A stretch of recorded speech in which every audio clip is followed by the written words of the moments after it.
உடைக்கப்பட்டால் தான் உருவாக்கப்பட முடியும். உங்க வாழ்க்கை உருவாக்கப்படணும்னு நினைச்சீங்கன்னா உங்க குயவனுடைய வீடு ரொம்ப முக்கியம்.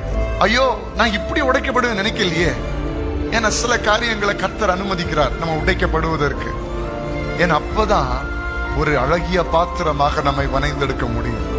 கர்த்தருக்கு கீழ்ப்படுகிறேன், அவருடைய பிரசன்னத்துல இருக்கிறேன், அவருடைய வார்த்தைகளை கேட்கிறேன், கர்த்தர் என்னோடு கூட பேசுகிறார். அப்போ ஏன் நான் கெட்டு போயிட்டேன்? அப்போ ஏன் நான் உடைக்கப்பட்டுட்டேன்? வரைந்து கொண்டிருக்கும் போது கெட்டு போகிறதுனா உடைக்கப்படுகிறதுக்கு சமம்.